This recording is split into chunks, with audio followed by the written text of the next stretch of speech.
Today, we confront the most fundamental battle of human existence, the war between your present self and your future self.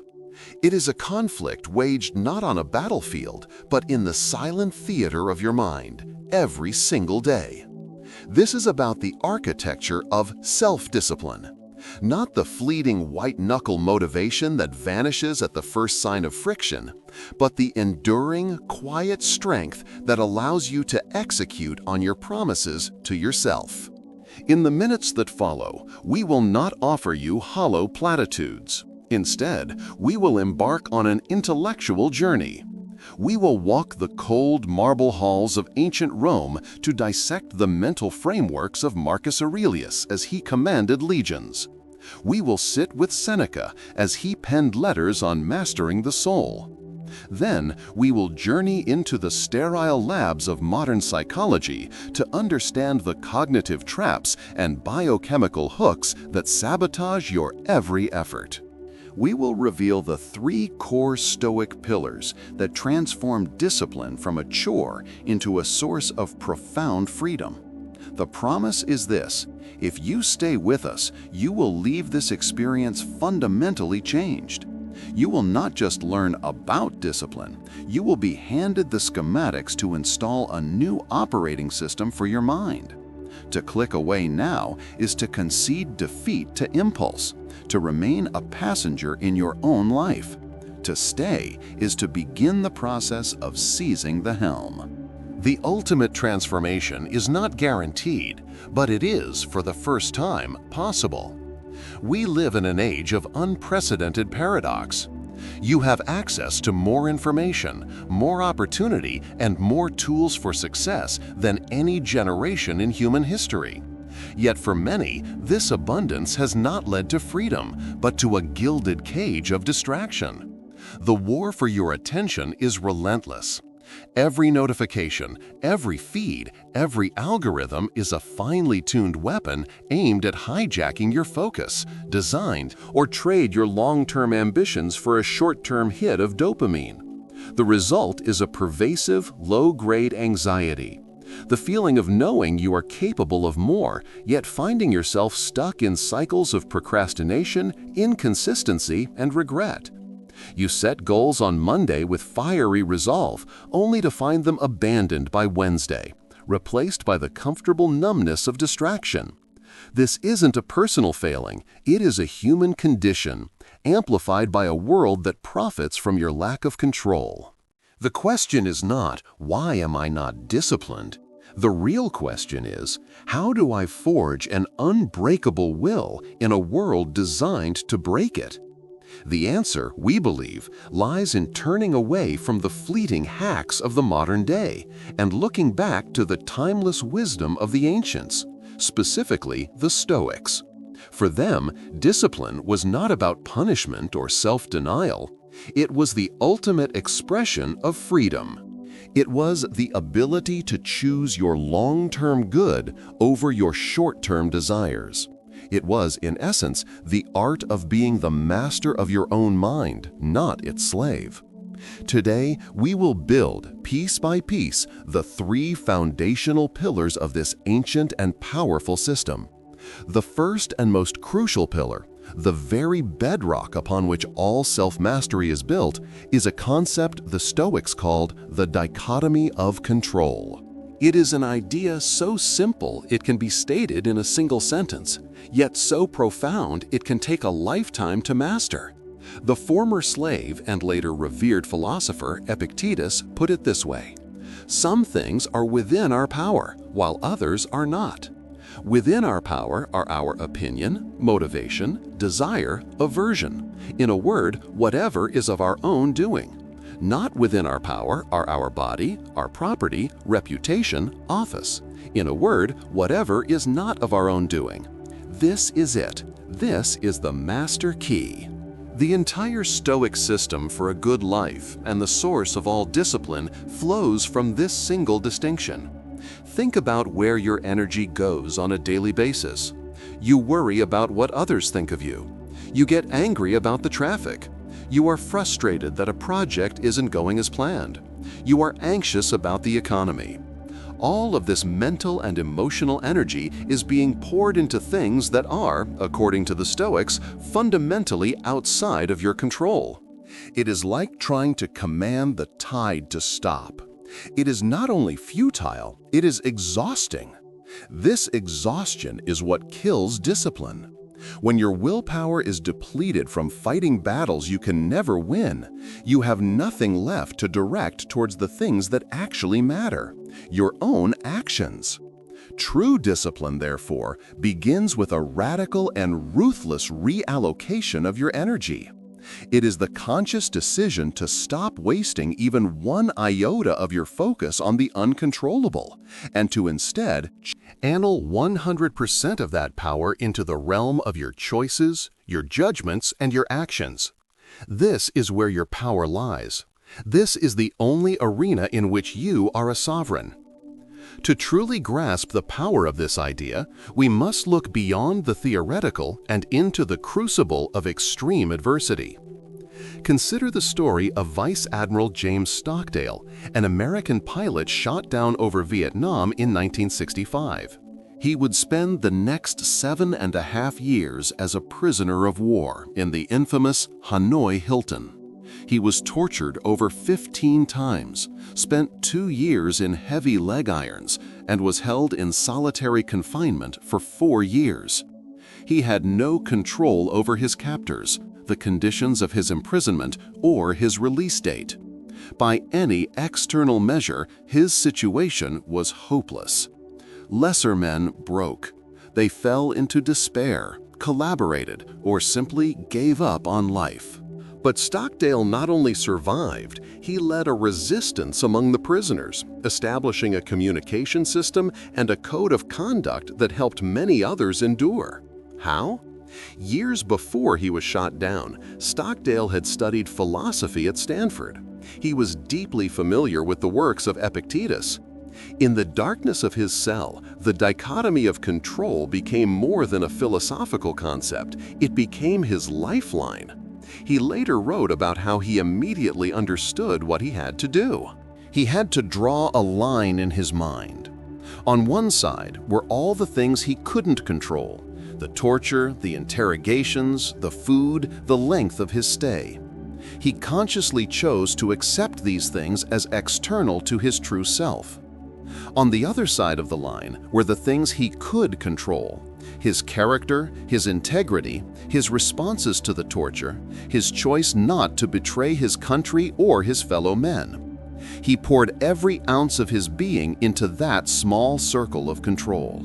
He could not control whether they would break his leg, but he could control whether he would allow them to break his spirit. He could not control the questions they asked, but he could control the answers he gave. This mental separation was his armor. It prevented the external horror from infecting his internal citadel. This is the Stockdale paradox: the ability to confront the most brutal facts of your reality, while simultaneously retaining an unwavering faith that you will prevail in the. This faith was not based on blind optimism, but on a deep-seated confidence in his own power to control his actions and maintain his honor. This is discipline at its most raw and powerful. It is the understanding that even when everything is stripped away from you, you still retain the ultimate power, the power to choose how you respond. Your daily struggles may not be a POW camp, but the principle is identical. The rude comment from a colleague, the unexpected bill, the project that fails, these are external. Your response, your next action, your choice to learn from it or despair over it, that is internal. That is where discipline is forged. So, how do we translate this profound philosophy into a daily practice? We begin with an exercise I call the daily inventory. It is a simple 5-minute journaling practice that you must commit to every morning. First, take out a piece of paper or open a new note. At the top, write down your single most important task for the day. Be specific, not work on project, but write 500 words of the report. Now, below that, draw a line down the middle of the page.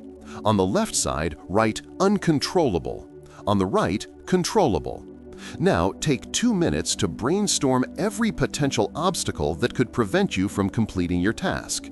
A distracting coworker might call. The internet might go out. You might feel tired. A family emergency could arise. You might feel the pull of social media. List everything you can think of. Then categorize each one. Coworker calls goes under uncontrollable. Internet out is uncontrollable. Family emergency is uncontrollable. But feeling tired? That straddles the line. The feeling itself is an external input, but your response to it is controllable. The pull of social media is entirely controllable. For everything in the uncontrollable column, you will simply write next to it an acceptance statement, like, if this happens, I will accept it calmly and adapt. For everything in the controllable column, you must write a specific pre-planned response. For example, next to the pull of social media, you might write, I will use a website blocker and put my phone in another room for a 90-minute work block. Next to feeling tired, you might write, I will get up, drink a glass of water, and do 20 push-ups before returning to my desk. What you are doing is creating an action plan for your day, rooted in the dichotomy of control. You are mentally preparing to accept what you cannot change and pre-committing to the actions you can take. This simple exercise removes the need for in-the-moment willpower, which is a finite resource. You've already made the disciplined decision ahead of time. You are no longer reacting to your day. You are responding with a plan. The second pillar of Stoic discipline is a practice that sounds counterintuitive to our modern sensibilities of positive thinking. It is called premeditatio malorum, which translates to the premeditation of evils. This is not about being a pessimist. It is about being a realist. It is a form of strategic negative visualization. The philosopher Seneca, in his letters to his friend Lucilius, constantly advised this practice. He would write about intentionally living for a few days as if he were poor, eating simple food and wearing old clothes. Not to punish himself, but to immunize himself against the fear of poverty. He would tell Lucilius to regularly contemplate the loss of his friends, his property, his status. Why? Because the enemy of discipline is not failure, it is surprise. When you are hit with an unexpected obstacle, your emotional, reactive brain takes over. Your logical, disciplined mind goes offline. You panic. You get frustrated. You quit. Premeditatio malorum is the antidote to this. By mentally rehearsing the worst-case scenarios in a calm and controlled environment, you strip them of their power to shock you. You are essentially giving yourself an emotional vaccine against adversity. When the feared event actually happens, your brain recognizes it. I've been here before. I have a plan. You remain calm, rational, and, most importantly, disciplined in your response. Let's apply this to a modern context. Imagine two entrepreneurs, both launching a new software product. The first entrepreneur, let's call her Anna, is a pure optimist. She visualizes success, creates vision boards of her product hitting #1, and refuses to entertain any negative thoughts. The second entrepreneur, Ben, practices premeditatio malorum. A week before the launch, Ben sits down with his team for a pre-mortem. He asks them, imagine it's 1 month after launch and it has been a complete and utter disaster. What went wrong? The team then spends hours brainstorming every conceivable failure. The servers crashed on launch day. A major bug was discovered by the first 100 users. A competitor launched a similar product a day earlier. A major tech publication wrote a scathing review. The marketing campaign failed to resonate. For each potential disaster, they ask, how could we prevent this? And, if it happens anyway, what is our immediate response plan? They create backup servers. They have a patch ready for the most likely bug. They prepare a public relations statement. They have a backup marketing angle. Now, on launch day, a major tech publication does indeed release a negative review. For Anna, the optimist, this is a crushing blow. It's unexpected. Her positive bubble is burst. She panics, gets defensive, and makes rash decisions. Her discipline crumbles. For Ben, the prepared realist, the bad review is still painful, but it is not a shock. He and his team immediately execute the response plan they created a week earlier. They remain calm, focused, and disciplined. They issue a professional response, highlighting the features the reviewer missed and pushing an update that addresses a valid criticism. Ben's business weathers the storm. Anna's business sinks. Ben was not a pessimist, he was an anti-fragile strategist. He used negative visualization to build resilience and maintain discipline under pressure. This is the power of premeditating on what can go wrong. It transforms fear into preparation and anxiety into action. To integrate this into your life, you can adopt a powerful exercise popularized by author Tim Ferriss, which is a modern adaptation of Seneca's practice. It's called fear setting.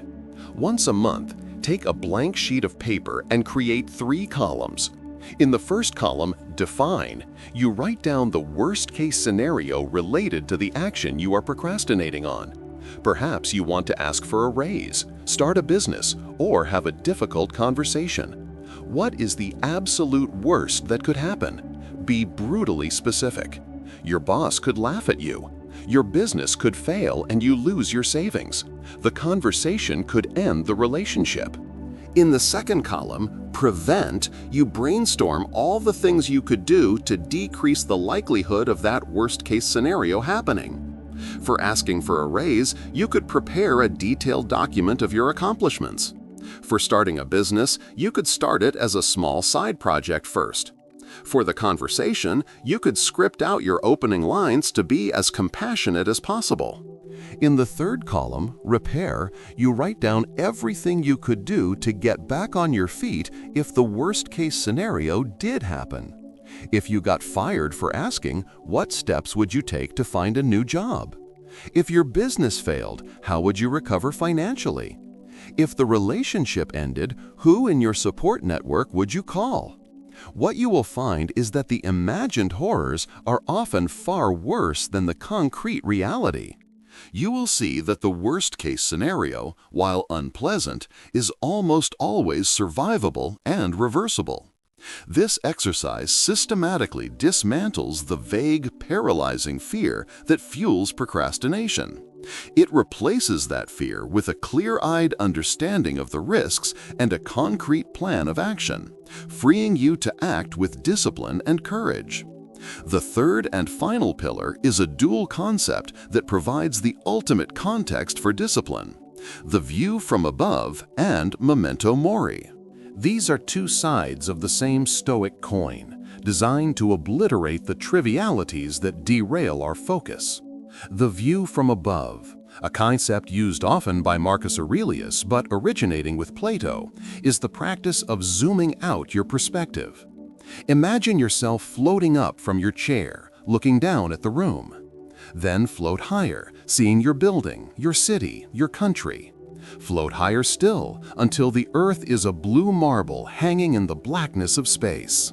From this vantage point, contemplate the problem you are facing: the frustrating email, the temptation to eat the junk food, the desire to skip your workout. From this cosmic perspective, how significant is it really? This practice is not meant to make you feel insignificant, but to put your immediate emotional reactions into their proper, insignificant context. Most of the things that break our discipline are trivial annoyances and fleeting desires. The view from above shrinks them down to their actual size, allowing your rational mind to re-engage and stick to the larger plan. Now let's bring our perspective crashing back down to earth with the other side of the coin: memento mori. Remember, you must die. The Stoics were not morbid, they were realists. They understood that time is the only non-renewable resource we have. The constant, gentle awareness of your own mortality is the ultimate antidote to procrastination. Procrastination is born from the arrogant assumption that you will always have more time later. Memento mori shatters this illusion. It creates a sense of urgency, not of panic, but of purpose. It forces you to ask the most important question: is what I am about to do a worthy use of a moment of my finite life? When you are tempted to waste an hour scrolling through social media, the whisper of memento mori asks, is this truly how you want to spend a piece of your irreplaceable life? When you are considering skipping a commitment to yourself, it asks, will your future self, the one who is closer to the end, thank you for this choice? Together, these two perspectives create a powerful psychological framework. The view from above shows you how small your problems are. Memento mori shows you how short your time is. The combination is a powerful catalyst for disciplined action.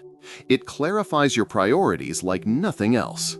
The trivial distractions and temptations burn away, leaving only what is truly essential. We can see this in the life of Marcus Aurelius himself. Picture him not as a marble statue, but as a man. He is in a cold, damp tent on the northern frontier, commanding the Roman army against Germanic tribes. He is dealing with incompetent generals, political betrayal back in Rome, the grief of losing several of his children, and his own chronic illnesses. He is arguably the most powerful man in the world, yet he is besieged by stress, frustration, and temptation. His discipline could easily have broken. He could have indulged in wine, food, or cruelty. Instead, every night he lit a lamp and wrote to himself in what would become his meditations. And what did he write? He constantly practiced these perspectives. He would write things like, "Think of the substance of the universe, of which you are but a tiny part. That is the view from above." He would then write, "Soon you will be ashes or a skeleton. Alexander the Great and his mule driver both died, and the same thing happened to both." That is memento mori. This was not an abstract philosophical exercise. This was his practical tool for maintaining his sanity, his focus, and his discipline under unimaginable pressure. He used the vastness of space and the shortness of life to anchor himself to his duty, to what was right here and now. He didn't have time for petty anger or fleeting temptations because he was acutely aware of his place in the cosmos and his fleeting time within it. How can we make this a living practice? We can start with a simple journaling exercise called the Cosmic Journal. When you are facing a challenge that feels overwhelming, write about it from two perspectives. First, write about the problem as if you were a historian 1,000 years in the future, describing it in a single sentence of a much larger book. How important does it seem now? Second, shift your perspective. Write about what you will do in the next hour to address this challenge, but frame it with the knowledge that this is one of the finite, precious hours you have left to live. This dual perspective forces clarity. It strips the problem of its emotional weight while simultaneously infusing your next action with a sense of profound meaning. Another practical tool is what I call the temptation shrinker. When you are faced with a choice that tests your discipline, the choice to eat the cake, to skip the gym, to watch another episode instead of reading, run it through the two filters. First, the view from above. Visualize yourself from the ceiling, then from space. See the tiny figure of yourself agonizing over a piece of cake. How absurd does it look? Second, memento mori. Ask yourself, on my deathbed, will I be grateful for this specific action? Will it have contributed to the person I wanted to become? The answer is almost always a resounding no. The temptation, which moments before seemed so powerful, shrinks into triviality. The disciplined choice, the one aligned with your higher self, becomes clear and obvious. So, what have we learned? We have learned that self-discipline is not about brute force, gritting your teeth, or relying on fleeting motivation. It is a systematic, elegant, and deeply philosophical practice. It is a trainable skill. It stands on 3 pillars. First, the dichotomy of control, a ruthless focus of your energy only on what you can control, your own actions and choices, while accepting everything else. Second, premeditatio malorum, the strategic practice of visualizing and planning for adversity, not to be negative, but to become resilient and prepared, transforming fear into action.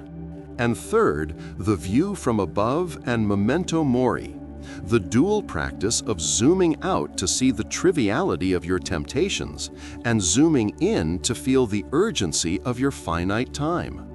This is not about becoming a joyless robot. It is the exact opposite.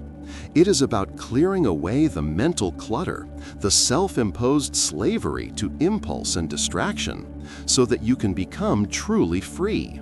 Free to pursue what is meaningful, free to build the life you claim to want, free to honor the promises you make to yourself.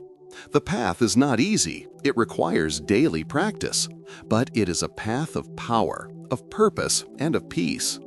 The war between your present self and your future self is waged in the choices of this very moment. With these tools, you are now armed to win. We have explored the ancient code for self-mastery.